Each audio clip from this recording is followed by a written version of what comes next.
Today we want to talk about the 21 years of Tupigrafia, a Brazilian magazine dedicated to letter forms. We started it in 2000 just for fun. Tupigrafia is our eternal excuse to get as close as we can to the world of letters. Here's the mock-up of the Tupigrafia Antology 2000-2020. Together with Lazy Dog Press, we have launched a campaign on Kickstarter to publish an English language anthology of Tupigrafia contents for an international audience. This cover shows the publication's eclectic and universal spirit. The logo in contemporary black letter by the Italian calligrapher Luca Barcellona, and the letter S painted by the Brazilian Luis Jr., a signwriter from the Amazon, in a style rooted in the 19th century decorative Tuscan letters. In the anthology, we will tell the story of these floating letters painted on boats plying the Amazon.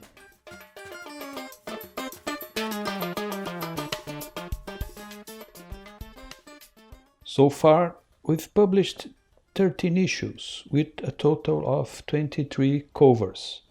The anthology features all covers together in a brand new article. The masthead of the first issue, on the left page, was set in the Cashew font, specially created for the magazine, the same of article's title on the right page. The front and back covers show a graffiti wall in São Paulo, painted by Herbert Baglioni. There are no restrictions to the use of typography in the magazine. No constraints at all in designing covers and articles. Even the mastheads change from one cover to another. This is the masthead of Tupigrafia 2 from 2001, made by Milor Fernandes. Milor was a brilliant writer, journalist, cartoonist, humorist, and playwright.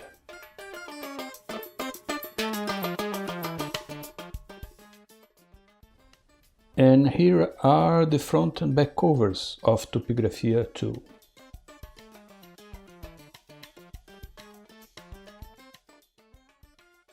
This is the masthead of Tupigrafia 3 from 2002, made by Virgílio Maia. These letters were based on the livestock branding style from the northeastern Brazil. The author produced an entire alphabet in iron, adapting this technique with a less painful use in mind. As a visual metaphor, this cover shows another kind of writing made with iron matrices, the type bars of typewriters. These are the Tupigrafia 2 and 3 covers. Tupigrafia 4 was dedicated to calligraphy, and Tupigrafia 5 showed typography in visual arts. Some of you might be wondering about the name Tupigrafia. It is a play on words. In an informal way, Brazilians often refer to themselves as Tupiniquins, an indigenous people of Brazil, one of the first tribes to meet the Portuguese settlers in April 1500. So, generically speaking, Tupigrafia means Brazilian typography. This logo for the 6th issue, set in ITC Caslon 224 rubber stamp, was made with an excess of ink in the stamp pad. The cover shows a collage by Fefe Talavera, made with letterpress printouts provided by Gráfica Fidalga. Fefe is an edgy visual artist.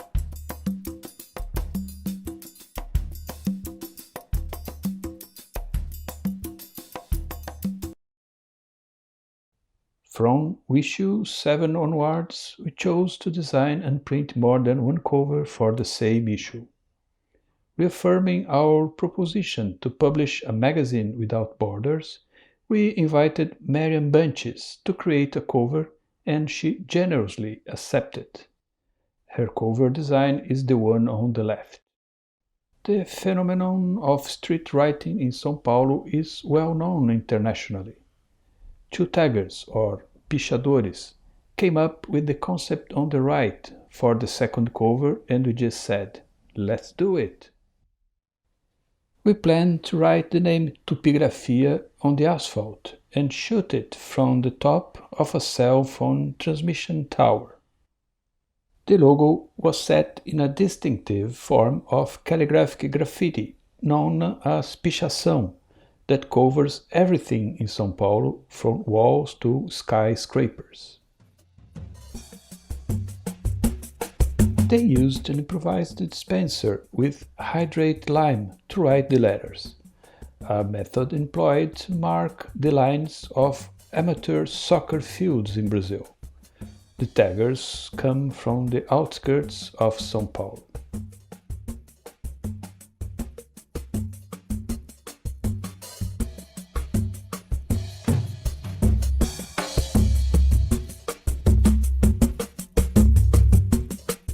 And this is the tower we climbed to take the photo.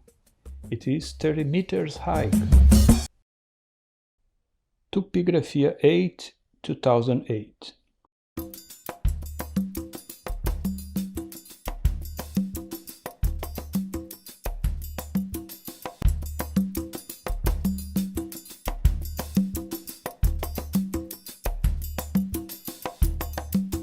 In this cover, the picture was printed offset, but the masthead was set in metal type and printed letterpress.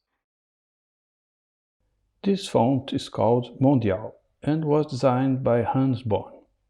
Originally released by Stempel in 1936, it was also cast by Funtimod, a Brazilian foundry active in the 20th century. For Tupigrafia 9, we created 3 different covers.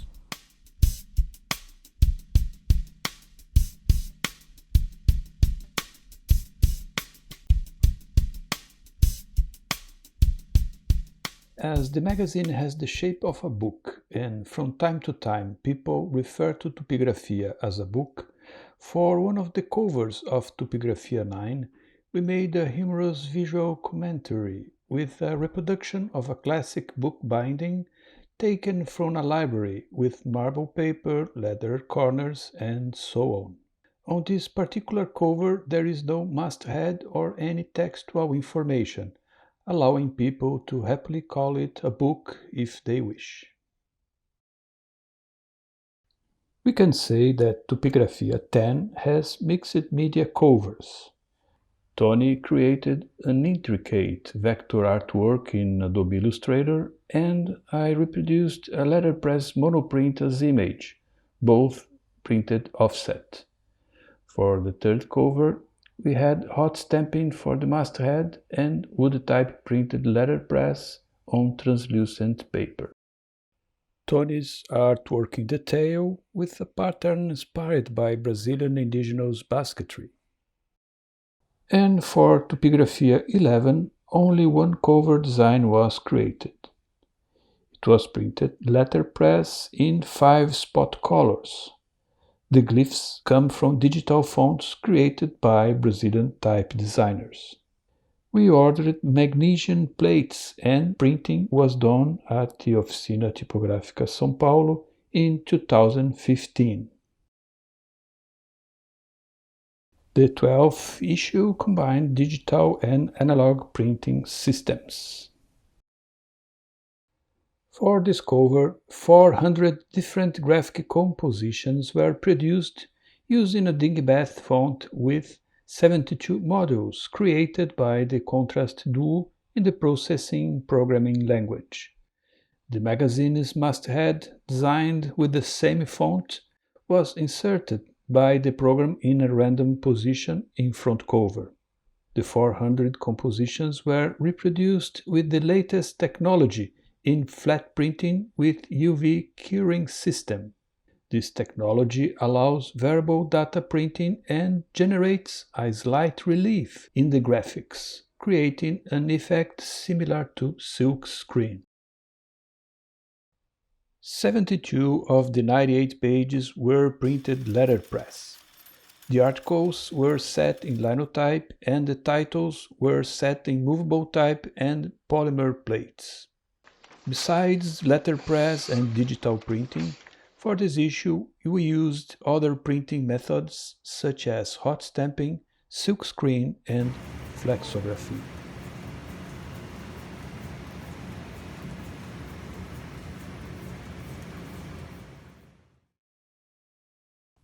Both covers of Tupigrafia 13 were silkscreened.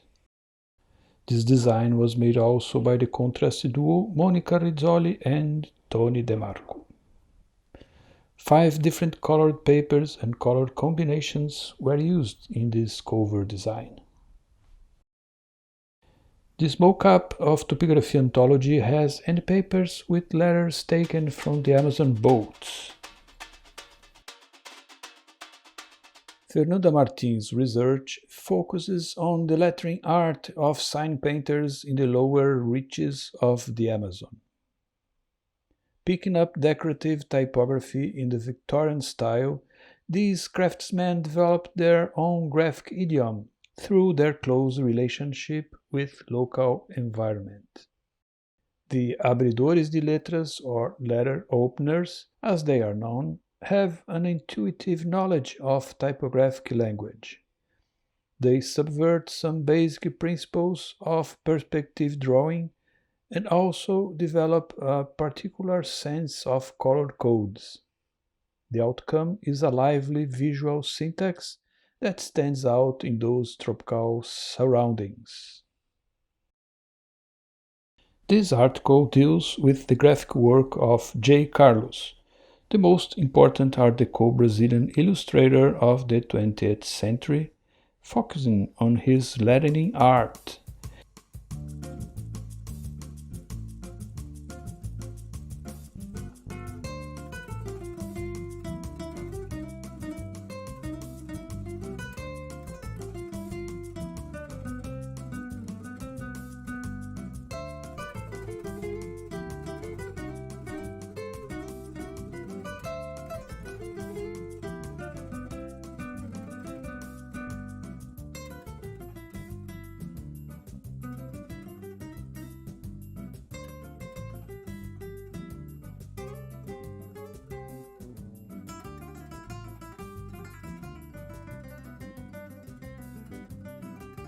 The font Samba, based on J. Carlos' lettering, was expressly created for this article by Tony DeMarco and Caio DeMarco, and won an honorable mention in the 2004 Linotype International Contest, and now it belongs to the Linotype Library. As Tony and I are type designers, we create fonts to set the titles in Tupigrafia articles.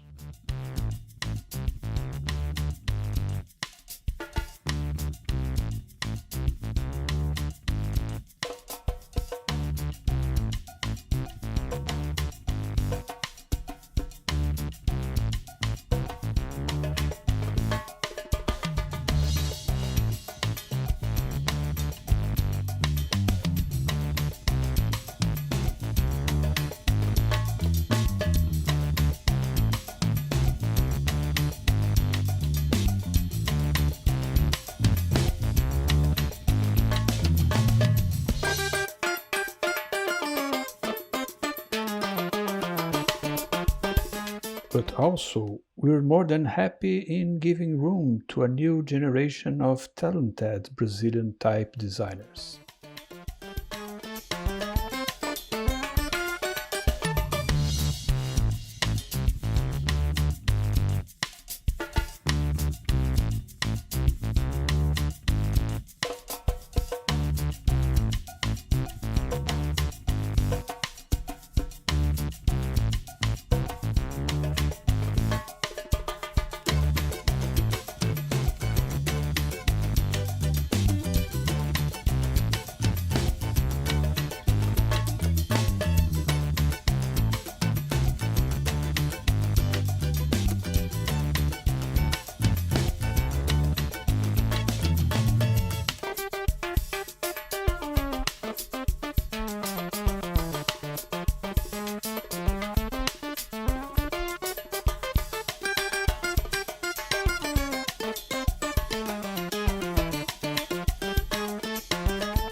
During the 1960s, the graphic artist Cesar Villela created a remarkable series of album covers for the Elenco record company, responsible for the launch and consolidation of Bossa Nova. The fonts used in this article are from the Brazilian foundries Nautype and Plau, and both resemble the font styles in use at that time. Villela exploited the technical resources available at the time in order to visually translate the aesthetics of this original musical expression. The article highlights his typographical approach. Dutch stamps are notable for their quality, creativity, and audacity. They are also worth a close look for their typography. Floppy disks of digital fonts witnessed the rise of the digital type market in the 1980s and were aligned with the aesthetics of that period. This article shows how compelling they are in conveying the expressive qualities of their fonts in carefully crafted labels. This is the opening spread showing the work of Fefe Talavera with her wild animal shapes in various sizes using the collage technique with letterpress printed letters. The engraved letters displayed on pencils are discussed in this visual article.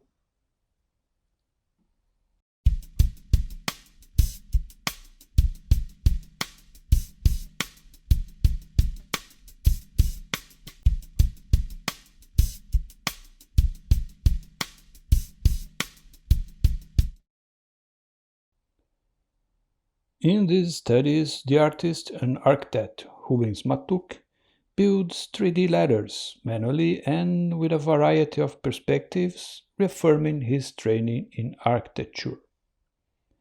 They were conceived as sculptures, which could be small home objects in wood or big icons placed in public spaces. This article focuses on a breathtaking selection of the Tipoteca Italiana's collection of early 20th century wood types. It will be complemented with a 16-page letterpress inset printed with wood types from the collection. Metal and wood types are the heart of the museum, and more than 10,000 items are yet to be catalogued.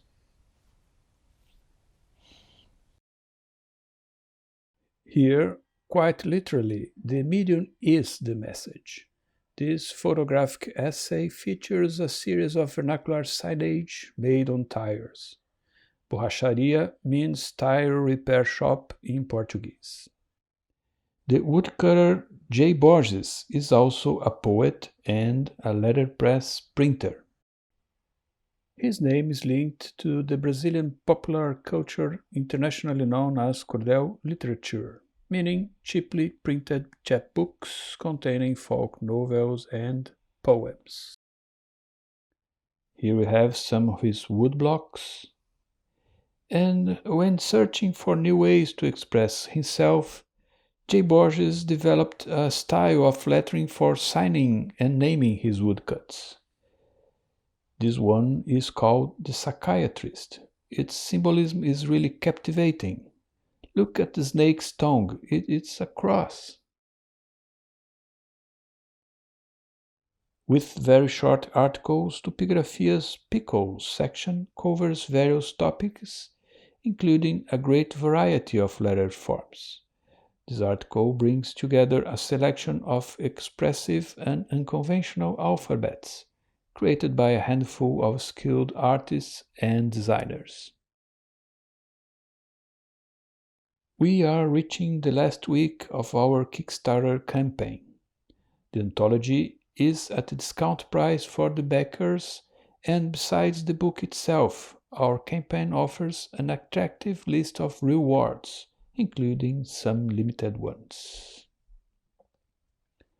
Furthermore, reproductions of 3 previously unpublished letterpress calligraphic works made by Luca Barcellona and Claudio Rocha in 2017 can be backed.